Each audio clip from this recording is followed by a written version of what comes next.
Boa noite a todos, muito obrigado pela participação. E hoje, dando sequência no nosso módulo treinamento de atualizações em urgências, uma parceria LiveMed e SISMEP. Está conosco hoje o doutor Eurípides Júnior Badaró de Carvalho, cardiologista, preceptor da cardiologia do Corpo Clínico do Hospital Felício Roxo, preceptor e coordenador da residência de clínica médica do Hospital Alberto Cavalcante da FEMIG, um cardiologista conceituado, já conhecido das nossas aulas, né, doutor? Aulas excelentes, trazendo sempre grandes Obrigado. realidades e apresentações do nosso dia a dia. A lista de presença, eu irei encaminhar a lista de presença no decorrer da apresentação, do treinamento. Fiquem todos à vontade para questionamentos no final. Insuficiência cardíaca é um tema de grande relevância, muito comum nos nossos plantões de pronto atendimento. E nos acompanhe nas redes sociais, a aula ficará gravada posteriormente, tá? Muito obrigada, doutor, é com você. Beleza, obrigado, Andrômeda. Figurinha repetida, né? Mas, É, mas o que é bom se repete. Time que está ganhando, a bom. gente não se mexe. Depois vamos ter mais pra frente, né? Vai ter de dor torácica, a gente pode até combinar mais. Isso. Bom, hoje nós vamos falar de insuficiência cardíaca. A doutora Andrômeda já tem antecipou um tema de super relevante, super relevância, né? Todo médico vai encarar em algum momento insuficiência cardíaca, então a gente tem que estar preparado, né? Tem que estar bem armado para poder tratá-la e reconhecê-la de maneira adequada. Começando pelo conceito, né, insuficiência cardíaca nada mais é do que uma síndrome clínica, sendo uma síndrome clínica, ela é um conjunto de sinais e sintomas que vão evidenciar que o coração ele se tornou incapaz de manter o débito cardíaco, ou então ele ainda consegue manter o débito cardíaco, mas ele o faz às custas de altas pressões.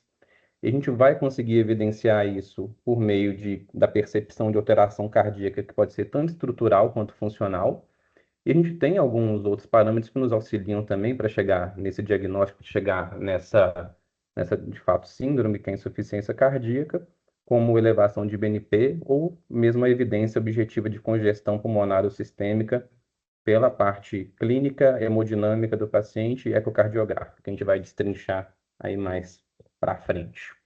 Em relação à epidemiologia, até como já foi falado, extrema relevância clínica, prevalência mundial de mais de 64 milhões de pessoas, uma prevalência nos Estados Unidos, a gente acaba tendo muitos dados, né, norte-americanos, uma prevalência atual, mais em torno de 6,2, 6,5 milhões, mas com uma previsão de alcançar números absolutos de 11,4 milhões só nos Estados Unidos até 2050, uma incidência anual também bem elevada e, globalmente, a tendência mundial vai ser que cada vez mais a gente pegue pacientes com insuficiência cardíaca, uma vez que os pacientes estão vivendo mais.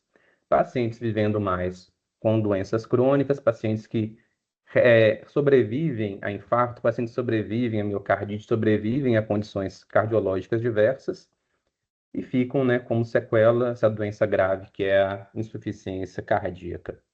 Não é o objetivo da aula, né, dar só uma pincelada em relação à fisiopatologia da insuficiência cardíaca, porque ela vai ser base para a gente poder entender melhor como que vai funcionar o tratamento dos diversos perfis hemodinâmicos que a gente vai falar mais para frente. Então, a fisiopatologia, ela sempre começa com um evento índice, que vai ser uma lesão, né, uma lesão cardíaca. Essa lesão cardíaca, ela pode ser aguda, como acontece, por exemplo, no infarto. Ela pode ser crônica, como o paciente que tem hipertensão arterial sistêmica, que vai se mantendo ao longo dos anos. Isso vai gerando um remodelamento, uma hipertrofia do coração, até que lá no ponto final o paciente vai evoluir com insuficiência cardíaca. Ela pode ter caráter hereditário, também como cardiopatia congênita ou cardiopatias genéticas. E após esse evento índice, o corpo vai tentar buscar um equilíbrio por meio de mecanismos compensatórios. Porém, esses mecanismos compensatórios a longo prazo, ele vai fazer mais mal do que bem, que vai combinar lá naquele famoso remodelamento cardíaco que a gente vai falar também mais para frente, né, e da sintomatologia associada a ele. Então, pacientes com insuficiência cardíaca que têm esse evento índice, ele acaba tendo como um mecanismo compensatório uma hiperativação simpática, que geralmente é precoce, associada com uma inibição parasimpática e uma hiperativação do sistema renina-angiotensina-aldosterona, que vai ser mais tardia. Daí, né, a gente vai chegar lá depois para falar do tratamento, né, do benefício que tem, então, IECA, BRA, espironolactona, que age nesse mecanismo de renina, angiotensina, aldosterona. E isso, por fim, vai acabar levando ao remodelamento, alteração estrutural cardíaca, e até chegar na parte clínica da insuficiência cardíaca em si. Então, basicamente, a fisiopatologia, né, super resumida, só para caber aqui na apresentação, é essa. Em relação a etiologias, né, qualquer coisa que agrida o músculo miocárdico pode levar à insuficiência cardíaca. Temos diversas causas, né? Tem essa tabelinha que eu peguei do guideline da ESC, né, do guideline europeu da insuficiência cardíaca, a gente vê várias etiologias. Aqui no Brasil, a gente tem que pensar pelo menos em 4 principais quando a gente está diante de um paciente. Né? No Brasil e no mundo, isquêmica e hipertensiva ganham, né, se destacam de maneira bem importante. Mas Brasil, né, ainda somos um país subdesenvolvido, a gente tem doenças de país subdesenvolvido, como as valvopatias, aqui ainda predominando muito a valvopatia reumática, né, com transição demográfica, a gente vai começar a pegar pacientes mais idosos que vão evoluir com estenose aórtica, sobretudo degenerativa, que é a estenose aórtica, que tem mecanismo comum com a aterosclerose também. Doença de Chagas, que ainda é muito prevalente, né? Às vezes é uma doença até um pouquinho negligenciada, né, por ser doença também de país pobre, mas a gente pega demais. E de mais diversas etiologias, miocardite, né? Que a gente pode pegar pacientes após infecções virais, infecções mais diversas, cardiomiopatia hipertrófica, que é a causa genética mais comum, cardiomiopatias arritmogênicas, cardiomiopatia induzida por arritmia, cardiomiopatias restritivas, doenças infiltrativas, sobretudo, que a gente tem diagnosticado cada vez mais, que era bem subdiagnosticado previamente. É a amiloidose com acometimento cardíaco. Mas assim, né, tem diversas causas. A gente tem que estar pelo menos atento no pronto atendimento para essas 4 principais, né, lembrando de outros diagnósticos diferenciais que eu citei aí. Entrando então na parte clínica, né, que eu falei que a insuficiência cardíaca é uma síndrome que vai envolver sinais e sintomas. Então, quais seriam os sintomas para a gente poder reconhecer quando o paciente chegar, se apresentar para a gente? Então, o que a gente vai pensar? A gente consegue dividir pacientes com insuficiência cardíaca por sintomatologia esquerda e direita. Do lado esquerdo do coração, a gente vai pensar mais em sintomas relacionados à congestão pulmonar e sintomas relacionados a sinais de baixo débito. E aí eu coloquei alguns sintomas e sinais importantes, vamos falar um pouquinho de cada um. A gente tem dispneia paroxística noturna e ortopneia, que apresenta uma especificidade muito boa. Então, pacientes que têm esses sintomas, bem provavelmente, de fato, têm insuficiência cardíaca, mas a sensibilidade dele não é tão alta. Então, não é que se o paciente não tem DPN, não tem ortopneia, não quer dizer que o paciente não tenha insuficiência cardíaca. Mas uma vez que ele tenha, isso aumenta muito o valor preditivo positivo dele. Tem insuficiência cardíaca, ele tem uma insuficiência cardíaca grave. Dispneia paroxística noturna não é apenas o paciente que acorda no meio da noite com falta de ar. Acordar no meio da noite com falta de ar pode ser doença de refluxo, pode ser asma, pode ser apneia obstrutiva do sono. O que vem a ser dispneia paroxística noturna? De fato, o paciente vai ter um despertar, porque quando o paciente está em posição de decúbito, aumenta o retorno venoso, o coração ele já está apresentando dificuldades para manter seu débito cardíaco, ou está fazendo, voltando lá no conceito, as custas de altas pressões de enchimento, o coração não consegue comportar, começa a acontecer regurgitação, congestão pulmonar, em alguns casos até um edema pulmonar transitório, e esse paciente vai despertar com muita falta de ar, né? Tem a descrição clássica de livro de semiologia que todo mundo aprende na faculdade, o paciente busca uma janela, busca um ambiente mais arejado, mas uma característica muito importante da dispneia paroxística noturna é que ela leva tempo para melhorar. Então, não é uma melhora muito rápida. Se o paciente tem uma melhora muito rápida, acordou, já melhorou a falta de ar, a gente vai pensar nesses diagnósticos diferenciais que eu citei. Ortopneia é o caso que o paciente, logo ao deitar, ele já sente a falta de ar. Então, geralmente são pacientes um pouquinho mais graves do que o paciente da dispneia paroxística noturna. Falando, né, do sintoma crucial, né, da dispneia, mas para surpresa de muitos, a dispneia pode estar ausente no paciente com insuficiência cardíaca. Ela apresenta uma sensibilidade moderada de 66, 77%, mas especificidade de 100%.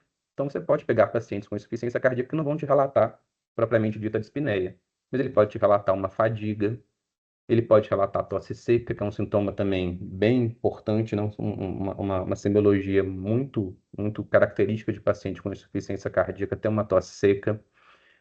E assim como a gente pensa, né, em regurgitação, né, falando assim, voltando para trás do sangue, se vai mais sangue para trás, está regurgitando, pode ir menos para frente.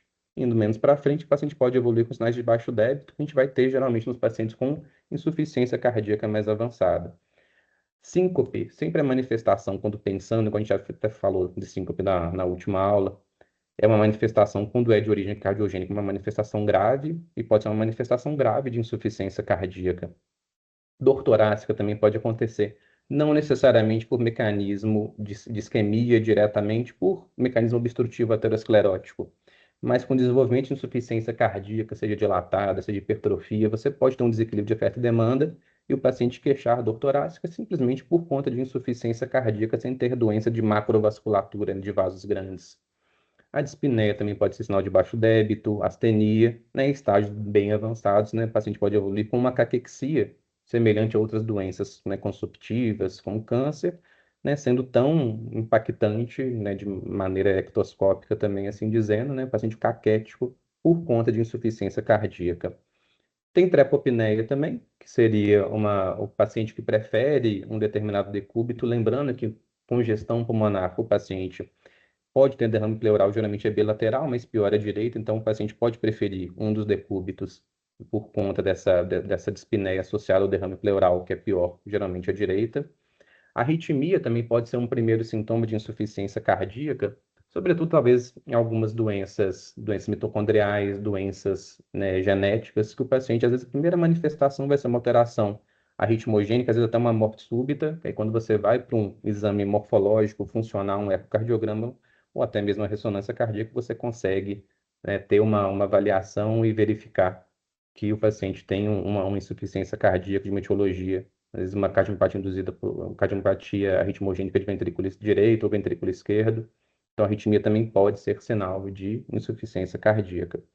Taquicardia sinusal é um sinal pouco sensível, mas quando presente, uma taquicardia sinusal, ela pode ser bem deletéria. Isso é um sinal de gravidade em pacientes com insuficiência cardíaca.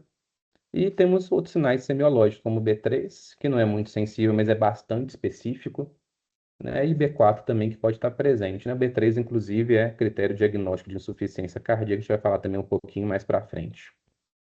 Em relação à clínica do lado direito, a gente tem ventrículo direito, a gente tem átrio direito, então vão ser sinais de congestão sistêmica. A gente tem a turgência jugular, que também não tem uma sensibilidade tão grande, mas tem uma especificidade interessante. A gente geralmente vai avaliar essa presença de uma turgência, né, um engurgitamento jugular com o paciente a 45 graus. Você vai lá no ângulo de Louis, né, lembrando da semiologia e anatomia. Você vai lá nessa junção manúbrio external, né? A descrição do exame físico seria que você pegar uma régua e avaliar, né, a altura do ângulo de Louis até o local que você está vendo, o engurgitamento jugular.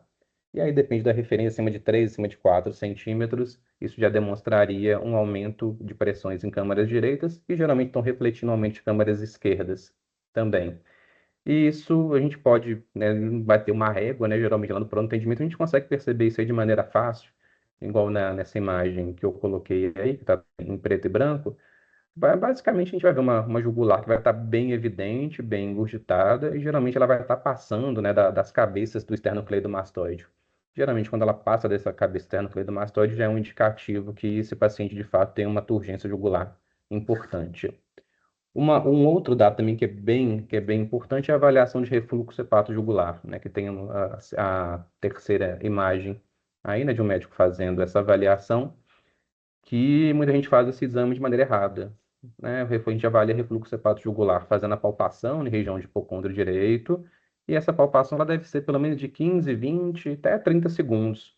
Porque, claro, se você pegar um paciente extremamente descompensado, um paciente com uma cardiopatia avançada, você vai colocar a mão ali, vai fazer a compressão do fígado, você já vai perceber a elevação em engurgitamento jugular. Mas em pacientes, às vezes, com quadros menos graves, você tem que fazer essa manobra então, durante mais tempo, para você perceber, de fato, a alteração do engurgitamento, né, e da redução na veia jugular do paciente. Edema periférico também é um sinal bem clássico, né, mas edema periférico, apesar de ter uma especificidade boa, está presente em doença renal crônica, paciente com hipotireoidismo, paciente cirrótico. Então, é um sinal que também indica, mas a gente tem que ter atenção em diagnósticos diferenciais. A Nasarca é a mesma coisa, a ascite também, que pode estar presente no paciente com insuficiência cardíaca direita. E lembrar que, como é sistêmico, né? Então é só você pensar que todos os órgãos do paciente vão estar inchados. Então, inchou o estômago, o paciente vai queixar de empachamento. Ele teve uma distensão da cápsula hepática, ele vai ter uma dor em hipocôndrio direito. Ele vai ter edema de alça, então ele vai ter uma dificuldade para absorver drogas por via oral e pode evoluir até mesmo com constipação. A gente pensa muito no noctúria em pacientes com doença renal crônica, em pacientes com prostatismo, né, no caso de homens, mas noctúria também tem um odds rate de 2,4 para pacientes com insuficiência cardíaca, pode ser um sinal às vezes precoce, né? O paciente começa a urinar mais à noite. A própria cardiorrenal, né, uma piora de função renal secundária à congestão sistêmica, congestão renal, né, também um sinal de congestão sistêmica, então a gente tem que estar atento para piora de função renal em contexto de descompensação cardíaca. E ganho de peso rápido, né? Que aí não é ganho de peso, não é ganho de massa, não é ganho de gordura, né? Paciente que perde rápido, ganha rápido peso, ele está perdendo e ganhando rápido líquido. Então, é outro também sintoma, sinal cardinal da insuficiência cardíaca do lado direito. Aqui um resuminho também que a AES coloca para a gente dos sintomas que são mais típicos, mais específicos. A aula vai ficar gravada, depois vocês podem consultar. E vamos então para o diagnóstico, né? Então, chegou esse paciente com essa clínica lá no pronto atendimento. Às vezes o paciente já vai trazer para você que ele tem como comorbidade, mas às vezes você pode estar fazendo um primo diagnóstico de insuficiência cardíaca no paciente que tinha fatores de risco prévios. Então, você vai fazer o primo diagnóstico, vai ser a insuficiência cardíaca aguda, a insuficiência cardíaca de novo, né? Que os americanos chamam de C de novo, quando você faz um primo diagnóstico de insuficiência cardíaca.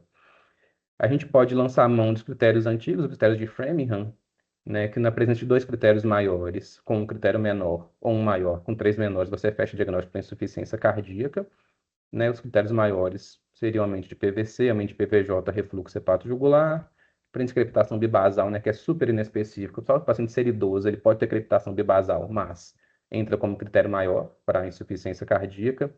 Presença de dispneia paroxística noturna ou ortopneia, presença de edema agudo de pulmão, presença de B3, né, que eu tinha falado, que é tanto prognóstico como diagnóstico, cardiomegalia, que você pode perceber até na palpação do ictus do seu paciente, né, durante o exame físico, mas você pode ver bem no raio-x, você pode ver bem isso no ecocardiograma, e também alterações rápidas de peso, né, perda de cerca de 4,5 quilos dentro de 5 dias de tratamento, né, ou ganho rápido de peso, né, quando você pensa no contrário, também constitui critério maior para a insuficiência cardíaca.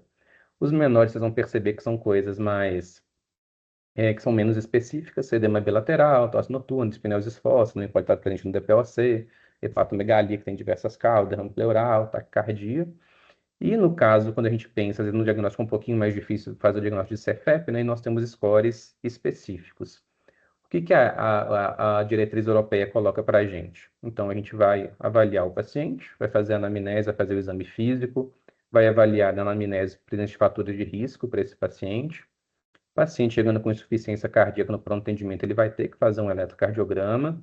Se no seu serviço estiver disponível BNP, NT-proBNP, ele pode te ajudar também, mas então tem que tomar bastante cuidado com ele. Vou mencionar um pouquinho mais para frente. Fazendo o diagnóstico, nós vamos tratar o paciente e vamos pedir um ecocardiograma para classificá-lo. Por que que eu falei do BNP?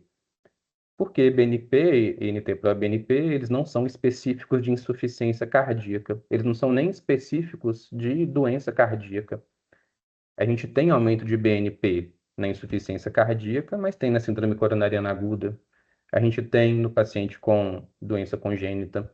A gente tem paciente com AVC, aumento de BNP. A gente tem paciente, só por ser idoso, ele já tem um BNP mais aumentado.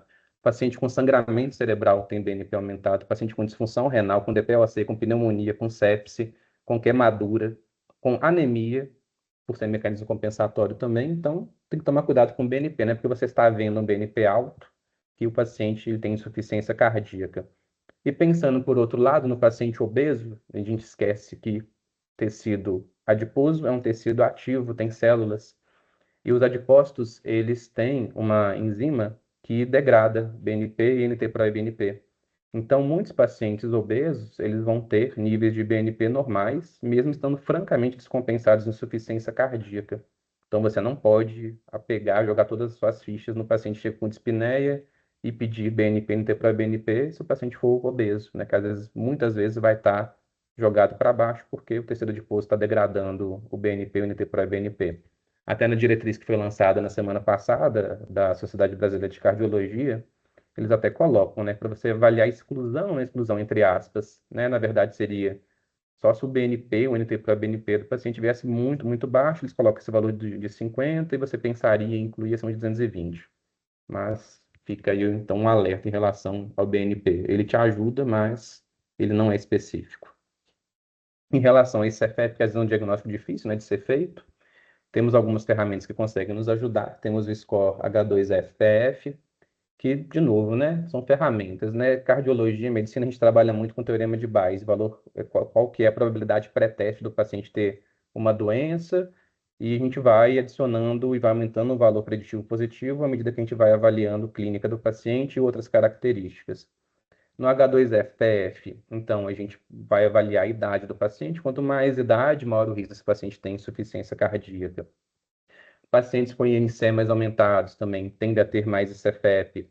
A gente vai avaliar a razão E', que a gente vai pegar esse dado no ecocardiograma, que ele é uma estimativa de aumento de pressões de enchimento de câmaras. De novo, voltando lá no conceito, insuficiência cardíaca não é um coração que está enfrentando problemas para manter o débito cardíaco, está fazendo as pulsas de altas pressões de enchimento. Então, a gente tem que ir à procura de valores que indiquem que o coração está trabalhando com sobrecarga, com altas pressões de enchimento. O E' é um valor que nos auxilia.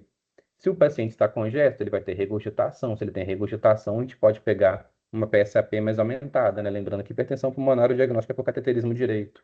Mas uma PSAP elevada, né, nos sugere hipertensão pulmonar, que na hipertensão do grupo 2 é de etiologia de insuficiência cardíaca.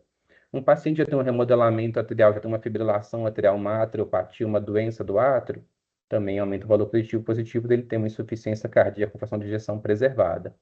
Então, são ferramentas que nos ajudam, tipo esse score.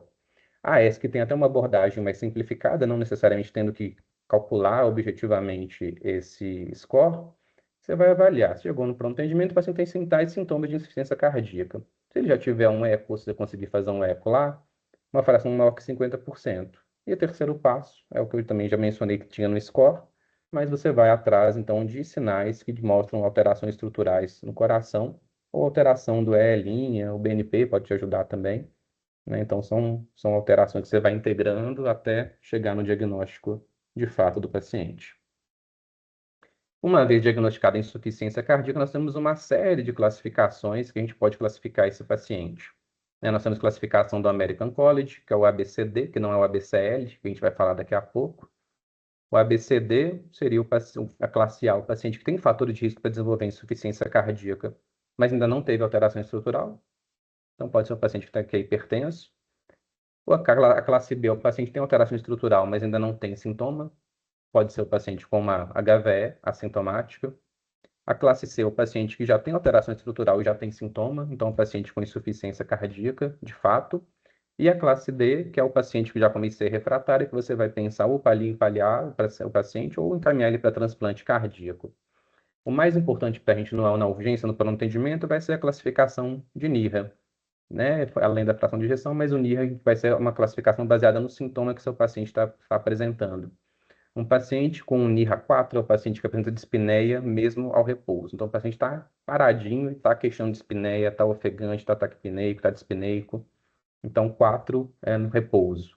O 3 é o paciente que apresenta dispneia aos esforços menores do que os habituais. Por que eu não gosto de falar pequenos esforços? Porque pequeno esforço depende de quem que está na minha frente. Um paciente que era um atleta e corria uma maratona, ele começa a ter uma dispneia para subir uma escada, ele não é um NIRA 1, um NIRA 2, ele é um NIRA 3.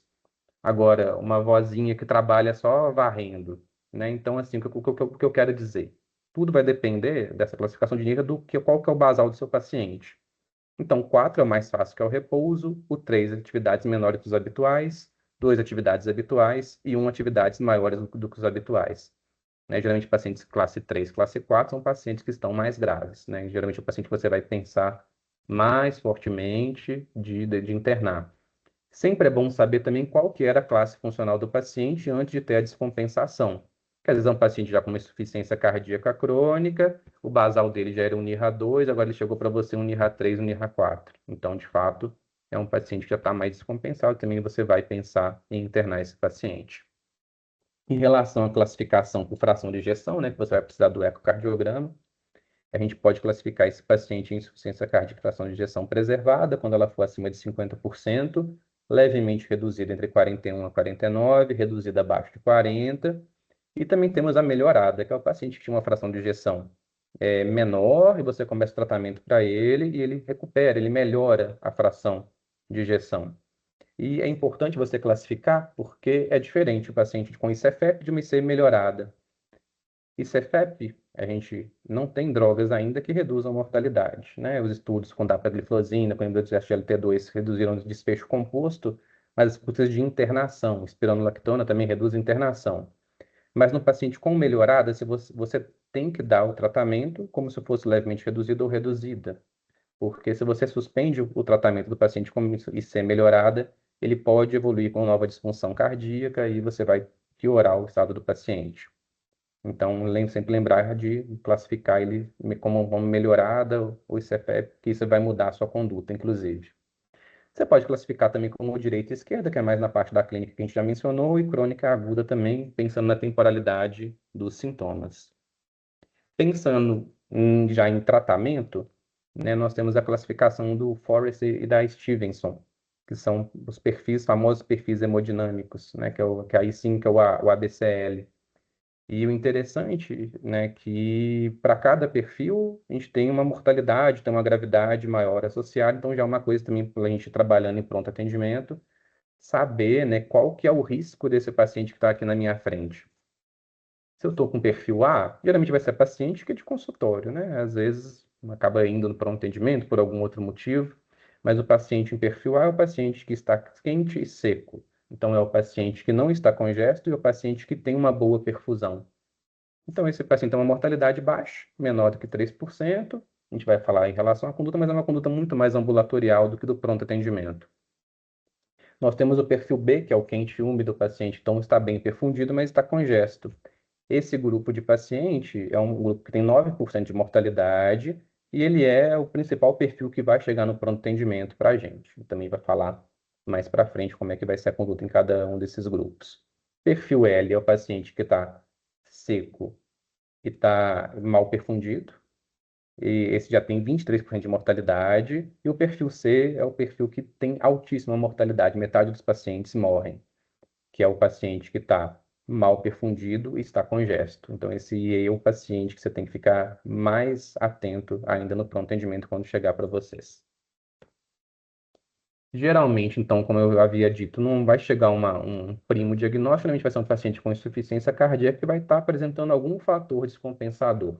Quando a gente pensa em fatores descompensadores, tem que pensar primeiro, segundo, terceiro lugar em má adesão.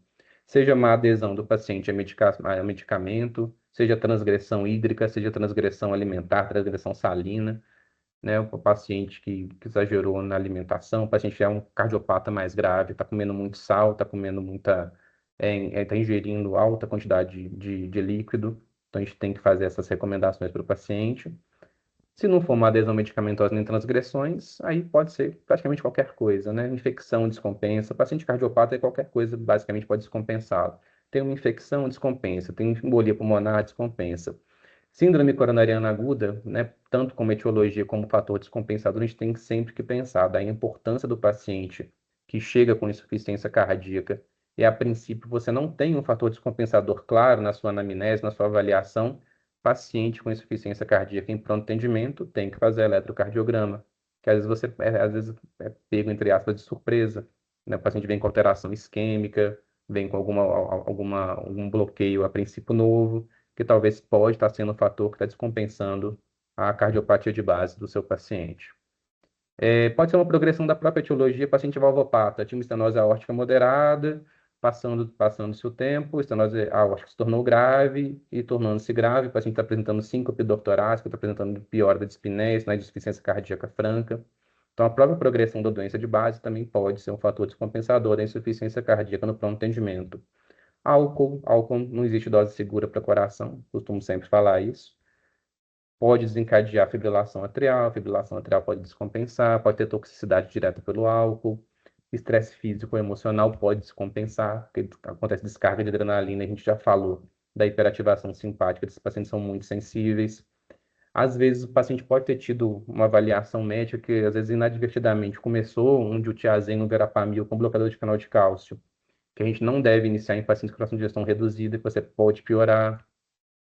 Pacientes reumatológicas em atividade de doença, gestação, insuficiência renal, tirotoxicose, secção, então basicamente qualquer coisa, anemia grave, né, podem descompensar o nosso paciente com insuficiência cardíaca, levando ele a abrir o quadro de descompensação.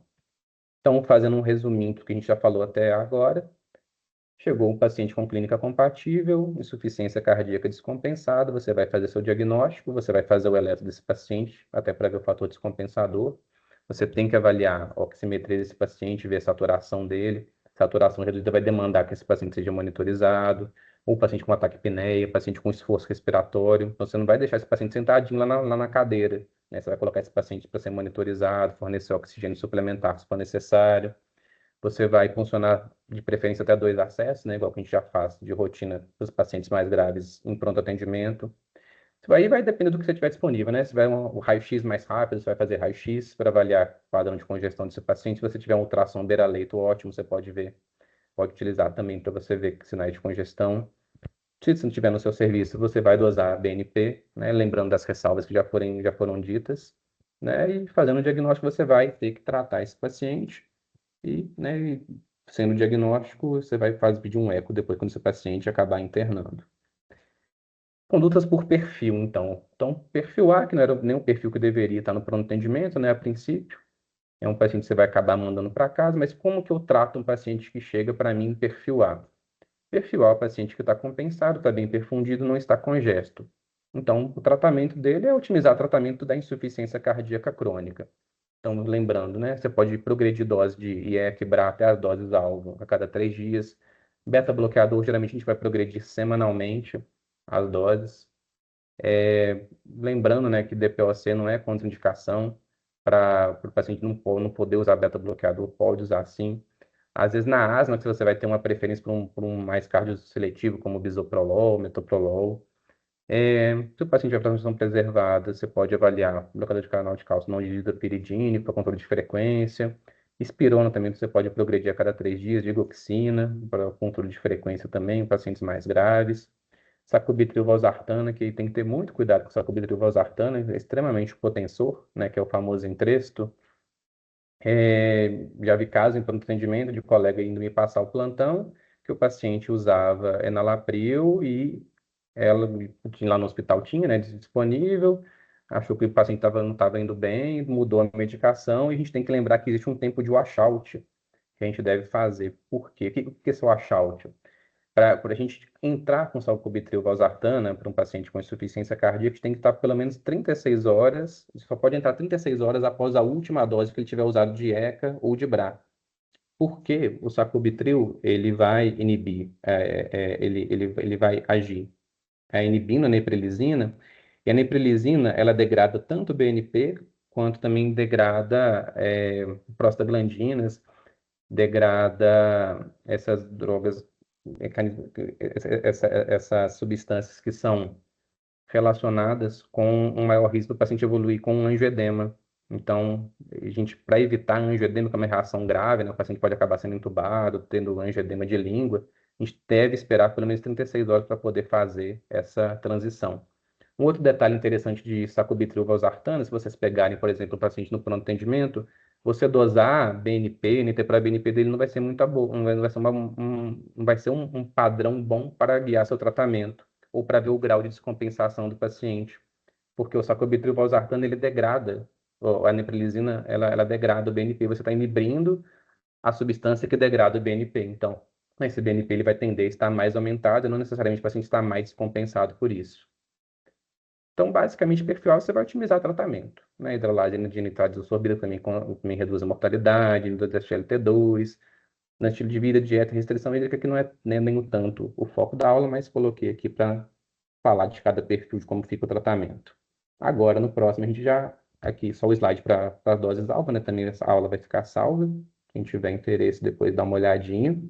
Agora sim, a gente vai entrar no foco, né, do tratamento do paciente com insuficiência cardíaca no plano de atendimento, que vai ser o paciente que vai estar descompensado. O perfil B é o perfil do que a gente vai mais pegar no plano de atendimento. Então, só retornando de novo, um paciente que vai estar bem perfundido e vai estar com congestão pulmonar, congestão sistêmica ou ambas. E aí, a base do tratamento, se o paciente está congesto, vai ser diurético. E lembrando lá de novo o que eu falei do mecanismo de hiperativação simpática, hiperativação do sistema renina-angiotensina-aldosterona, a gente precisa então também de fazer o tratamento com o vasodilatador desse paciente, né, caso a pressão dele, obviamente, tolere. E como é que eu escolho a dose do diurético? Então, tem diversas maneiras para a gente poder escolher essa dose, né? Vai variar de guideline, vai variar da sua referência.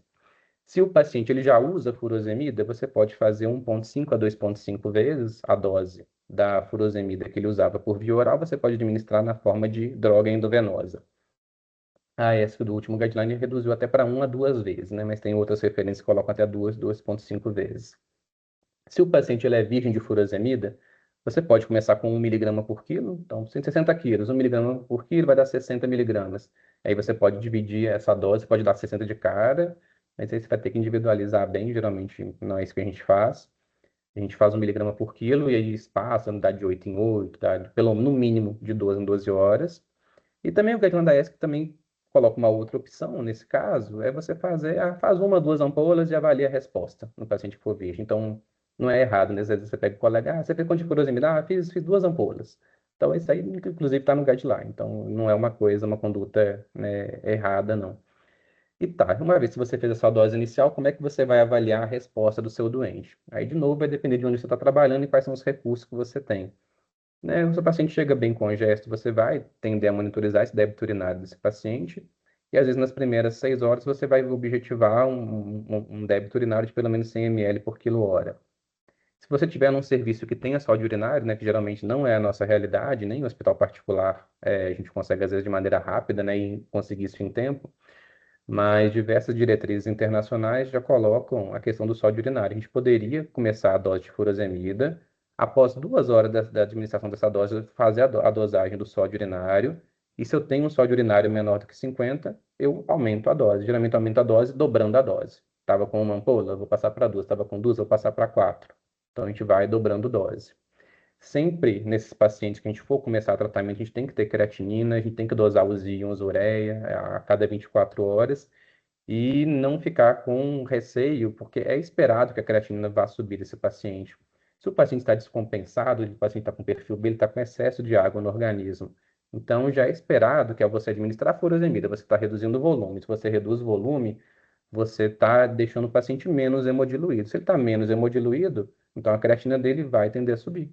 Então, geralmente sobe de 0,3, pode subir até um pouco mais do que isso. E isso não é motivo, vou suspender o diurético. Não, olhe para o seu paciente, como é que ele está? Ele está congesto ainda? Então, você não vai trocar um desfecho clínico de paciente que está com dispneico lá porque está subindo creatinina desse paciente. Você tem que analisar o paciente como um todo, né? Não só um resultado laboratorial. Então, é esperado. E como é que eu vou saber se é dilucional mesmo ou se é uma piora franca de função renal? Olha os outros parâmetros, como é que está a volemia do seu paciente? Como é que está o hematócrito do seu paciente? Porque se é dilucional, o hematócrito vai tender a subir. Você pode ter um falso aumento da hemoglobina também. Então, você vai ter que analisar sempre como um todo. Dose máxima de furosemida pode chegar a 400, 600 miligramas por dia, pode chegar até 1.000 em paciente com disfunção renal, né? Lembrando do efeito colateral, né? O paciente pode evoluir até com surdez, né? Mas isso aí coloquei mais para chamar a atenção, né? Que furosemida, a gente fica com muito receio, mas as doses, né, máximas são bem altas. Então a gente pode, se for necessário, né? Individualizando para cada paciente e objetivando essas respostas aí que a gente vai comentar, a gente pode aumentar a dose sim. Outras coisas que são interessantes em relação ao tratamento, né? Já foram feitos vários estudos comparando eu dar furosemida em bolos, né? Meia vida do Lasix, fix, let 6 hours, né? Em teoria, a gente deveria dar de 6 em 6 sempre. Você dá em bolos, você dá em bomba de infusão contínua, não tem diferença de desfecho. Você mantém em bomba de infusão contínua a furosemida, você vai ter comodidade posológica, né? A técnica de enfermagem não vai ter que ir lá de hora em hora para poder administrar, mas não muda o desfecho. Questão de você dar albumina endovenosa e depois fazer furosemida. De onde que vem isso? Né? A gente lembrando um pouco de farmacologia, a furosemida ela vai se ligar à albumina para poder atuar lá na alça de Henle. Então, temos um racional, né, fisiológico e farmacológico, que talvez se eu desse albumina, eu teria uma resposta diurética melhor. Evidência não demonstra isso. Talvez no subgrupo de paciente cirrótico, que já tem uma hipoalbuminemia mais importante, talvez teria um benefício. Mas lembrando que a albumina também é uma droga cara, não é amplamente disponível, então geralmente não é uma conduta que a gente faz também. Cheguei em doses altas de furosemida, não estou tendo minha resposta, eu posso fazer duplo, triplo, quádruplo bloqueio nesse paciente. Eu posso associar uma hidroclorotiazida 12,5 a 25 miligramas. Eu posso associar a citazolamida, que ela vai atuar inibindo a anidrase carbônica lá no túbulo contorcido proximal, que também é um diurético. Apesar dos estudos serem feitos com droga endovenosa, geralmente aqui no Brasil a gente tem droga por via oral, né, em alguns hospitais, você pode utilizar. Espironolactona, que às vezes o paciente já vai estar utilizando, né? Lembrando que é um diurético poupador de potássio, que vai agir lá no ducto coletor, então também ajuda, né, em fazendo um duplo bloqueio. E a própria DAPA também, que muitos pacientes também já vão chegar usando, ela vai agir no túbulo contorcido proximal e vai ter um efeito diurético também. Em casos de refratariedade, o paciente também vai para o paliativo, você pode considerar até fazer a hemodiálise dele, né, fazer uma ultrafiltração, né, que vai ser só o F, né, nesses pacientes para poder tratar. Se a pressão do paciente permitir, você vai associar um vasodilatador. Coloquei aqui até o captopril, questão de isosorbida, porque são drogas, no caso do captopril, uma droga com uma meia-vida mais curta. E às vezes, lembrando que esse paciente ele pode transicionar entre um perfil e outro, então às vezes é mais seguro a gente dar uma droga com uma meia-vida mais curta, porque também, inclusive, permite que a gente possa suspender uma próxima dose, o paciente evolui com uma hipotensão mais importante, uma hipotensão sintomática. Então, a gente consegue suspender, se a gente der um enalapril, der uma losartana, né, são drogas com meia-vida maior, então a gente pode passar um pouquinho mais de aperto. Tem casos que o paciente vai chegar extremamente congesto, então não vai adiantar você ficar dando droga vasodilatadora por via oral. Mas pensando em extremos, edema de pulmão hipertensivo, e aí você vai ter que lançar mão de drogas endovenosas parenterais, como o Tridil e o Unipride, né? Em relação ao beta-bloqueador, né, a questão do beta-bloque no paciente que está em insuficiência cardíaca. No perfil B, se o paciente ele já está usando beta-bloqueador, você mantém a dose. Você não vai aumentar e também não precisa suspender, porque suspendendo você até piora o desfecho desse paciente. Agora, se o paciente não estava usando, você não vai iniciar. Qual que é o problema de eu iniciar beta-bloqueador ou aumentar a dose de beta-bloqueador na vigência do perfil B, que o paciente está congesto, está descompensado?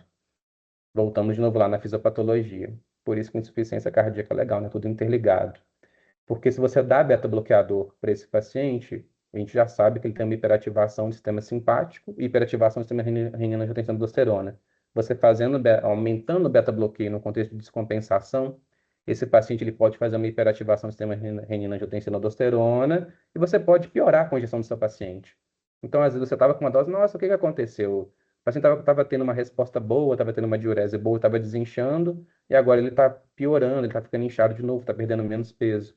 Então, pode ser o beta-bloqueador que você entrou antes da hora. A gente vai pensar em introduzir ou aumentar beta-bloqueador após o paciente ter migrado para perfil A. Se o paciente chega em extremos, em edema agudo de pulmão, VNI te ajuda pra caramba também, né? O paciente já está monitorizado, você vai fazer VNI, né? Pensando em contraindicações, né? Se o paciente tem nível de consciência para fazer e tal. VNI vai reduzir mortalidade, vai reduzir intubação nesse perfil de paciente, então é uma terapêutica que tem que ser precoce quando a gente estiver pensando em edema agudo de pulmão. A gente tem algumas metas de tratamento, a questão de diurese que eu já falei, vai ter essas variações aí de metas de diurese. A gente vai objetivar uma saturação maior que 90% em ar ambiente. Se estiver ainda abaixo, você vai fornecer O2 suplementar.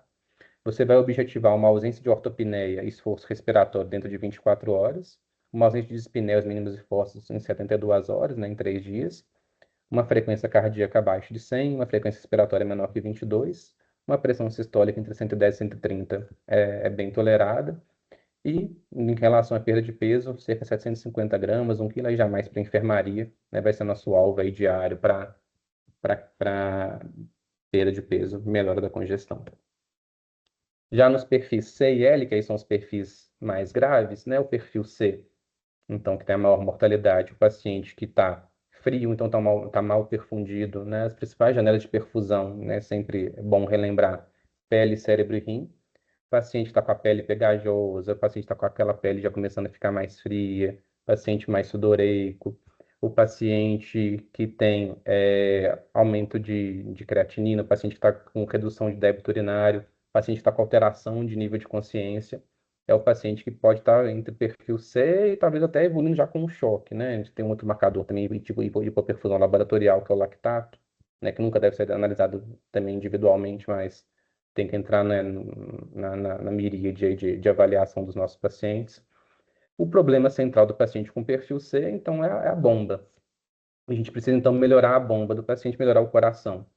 Dentre os inotrópicos que a gente tem, né, geralmente disponível, a gente vai ter a dobutamina, né? A dose varia entre 5 a 20 microgramas por quilo minuto.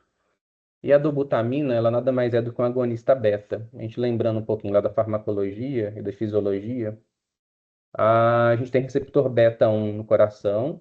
A gente fazendo agonismo beta 1, a gente vai aumentar a contratilidade, a gente vai aumentar a inotropismo, que é a contratilidade, vai aumentar a frequência cardíaca, né? Débito cardíaco é volume sistólico vezes frequência cardíaca. Então, a dobutamina é uma droga muito boa para o paciente com insuficiência cardíaca que está com defeito justamente na função de bomba cardíaca.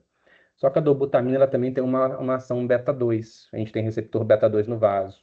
Então, a dobutamina ela pode levar o paciente a uma queda da pressão. Até geralmente, isso é até um tema de bastante controvérsia na cardiologia entre cardiologistas, porque eu também já falei com vocês que o paciente tem hiperativação simpática e sistema renina-angiotensina-aldosterona, então pacientes são muito vasoconstritos. Às vezes, mesmo que o paciente chegue com uma pressão mais baixa, quando você administra a dobutamina para ele vai fazer uma vasodilatação. Você fazendo uma vasodilatação arterial, você vai reduzir pós-carga. Você reduzindo pós-carga, você vai melhorar a função cardíaca do paciente, você vai melhorar a hemodinâmica dele. Então, muitas vezes, quando você começa a dobuta, apesar de ter esse efeito beta 2, a pressão dele vai aumentar, né? Ele vai ter esse efeito agonista beta 2, vai fazer vasodilatação, mas o coração vai estar trabalhando de maneira mais eficiente que a pressão vai tender a aumentar. Em caso de pressão muito, muito baixa, 70, né, o guideline até coloca entre 80 e 90, você pode considerar fazer a nora só para ter uma cabeça de pressão, né, que você poderia lançar a mão disso, né. A nora, em teoria, você estaria até piorando o paciente pensando em fisiopatologia, né, mas você não está dando nora não estaria dando nora para tratar, você estaria dando nora só para poder fazer o tratamento dele que vai envolver dobutamina. Às vezes você começa a nora, começa a dobutamina, está fazendo já o diurético, e aí começou a dobuta, o paciente começa a ter uma melhora e você vai desmamando a nora e deixa depois, no fim, o dobuta diurético. Muitas vezes nesse paciente, como, de novo, são pacientes muito vasoconstritos, você vai ter que vasodilatá-lo e para você vasodilatá-lo, você pode lançar mão de tridil, de nitroprussiato, mas vai fazer isso com um paciente com pressão de 90, de 100? Às vezes sim. E às vezes ele vai ser o que vai melhorar esse paciente. Em relação ao beta-bloqueador, no perfil C, a gente vai reduzir a dose em 50% se a dobuta estiver em dose baixa. Então, de fato, o paciente está em perfil C. Agora, se a dobuta começa a querer aumentar mais, então a gente já está pensando em choque cardiogênico, e aí a gente vai suspender a dobuta de maneira completa.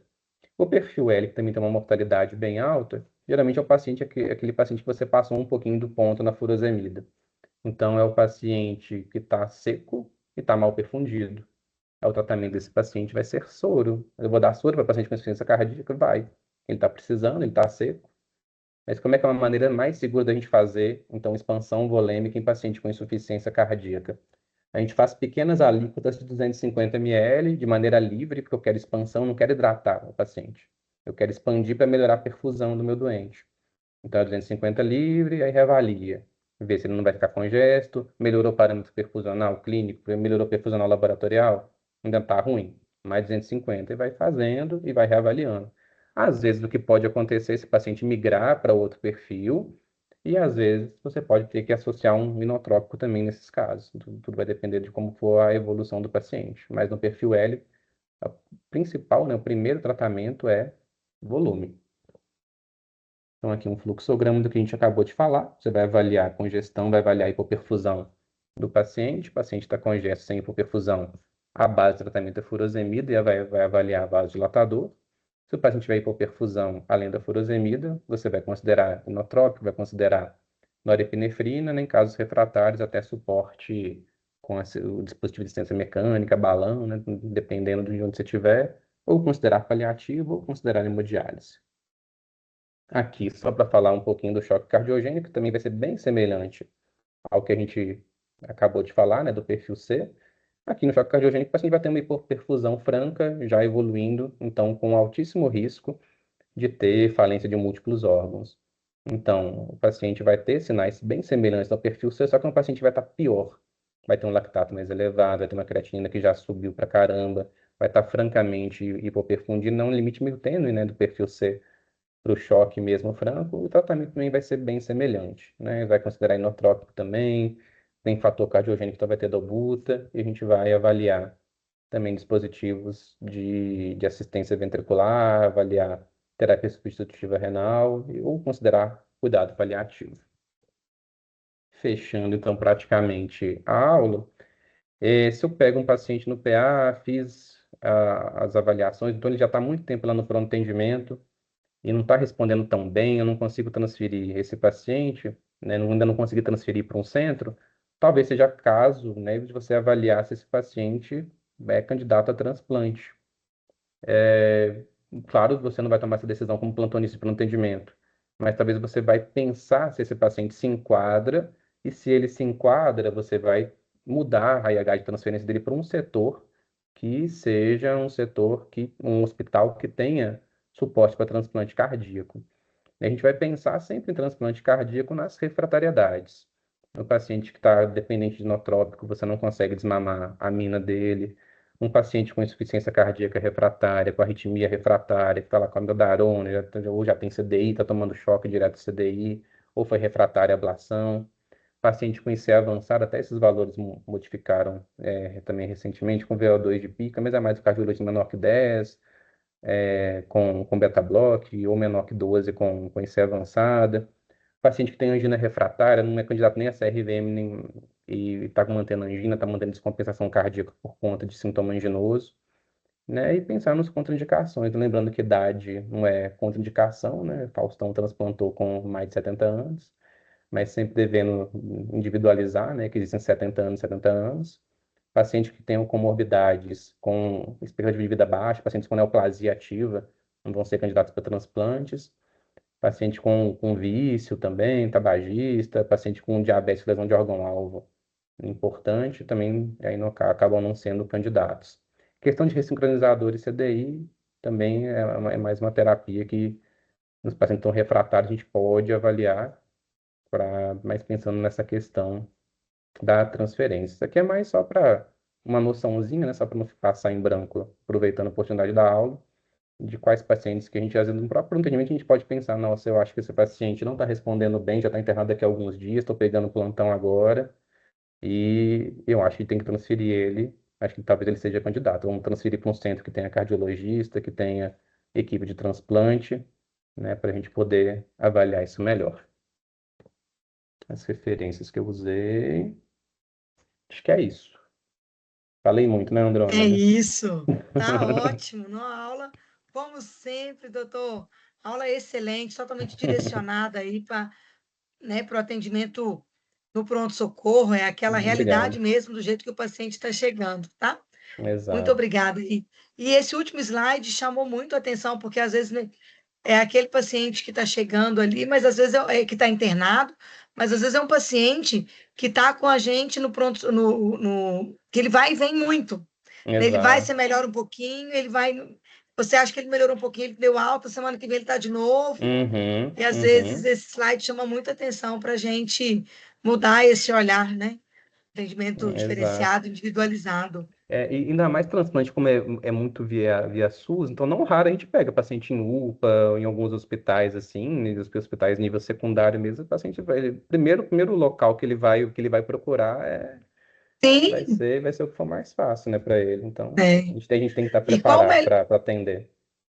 Excelente. E qual o melhor momento para a gente estar solicitando o eco? Ecocardiograma? Uai, se estiver disponível no Isso. pronto atendimento, pode pedir no pronto atendimento. Se não estiver disponível, aí quando assim que o paciente internar, subir para enfermaria, a gente faz. Já solicita. Mas o ideal é Uhum. mesmo já fazer Sim, nesse primeiro atendimento para auxiliar na classificação e exato. tudo. É, auxilia na classificação, auxilia, às vezes você não sabe qual que foi bem o fator descompensador do paciente, às vezes pode te ajudar. Às vezes o eletro não vai ser muito característico, mas você faz um eco, o paciente tem uma disfunção, um déficit segmentar, você pode, opa, será que esse cara não está fazendo uma síndrome coronariana aguda? Como fator Uhum. descompensador. Então, o eco te ajuda pra caramba. E hoje é algo que em algumas unidades é possível. Por mais Uhum, que não é exame de pronto, de UPA, né? sim, Mas às vezes é o paciente na enfermaria, a gente consegue encaminhar ele para alguma unidade, algum hospital que é parceiro, realiza o EC e retorna para a nossa unidade, sim, não, é né? excelente. Eu É conseguindo bem, fazer. bem possível. Gente, alguma outra pergunta? Acho que a aula foi tão boa, doutor, que a turma está tranquila aí, bem direcionada. A Eurípides, gente tudo tem a bem? lista. Boa noite. Joia, Boa boa noite. noite. Primeiramente, parabenizar pela aula, muito bom. Obrigado. Eu sou RT aqui da UPA de Vespasiano. Agradecer também a Andômeda por a oportunidade dessa educação continuada. E minha pergunta é a seguinte: houve alguma mudança do último Congresso Brasileiro de Cardiologia, que a gente viu que houve mudanças nas diretrizes em relação à Uhum. hipertensão, em relação à insuficiência cardíaca, houve alguma mudança ou não? A princípio, não. De coisas de mudança importante, de impacto, não. Classificação continua a mesma, não foi uma diretriz que foi mexida, não. Ah, não, basicamente não teve nenhuma diferença do que a gente já tem feito não, em relação ao tratamento. Mais ou menos isso aí que eu coloquei na aula mesmo. Mas você tem alguma dúvida em relação a alguma, Não, alguma conduta específica ou não. não? Não. Geralmente, realmente, é a rotina nossa, mas era só para Uhum. saber que, mediante essa mudança significativa que teve, É, se mudou muito houve também, hipertensão, obesidade, né? mudou bastante. Dislipidemia. Aí Se teve poderia ter bastante mudança. abarcado também. Mas obrigado, viu, Uhum. Eurípides? Parabéns aí Nada. pela aula. Obrigado, Obrigado. Andrômeda. Aí, valeu, Lucas. Tamo junto. Só lembrando para assinar a nossa lista de presença, tá? Que depois a gente vai estar encaminhando os certificados. Doutor, muito obrigada. Valeu pela Nada. parceria. Encontraremos Tamo posteriormente com junto. outros temas. Com Tá aí, certeza. valeu, gente. Disposição. Boa noite, obrigada. Boa noite, gente.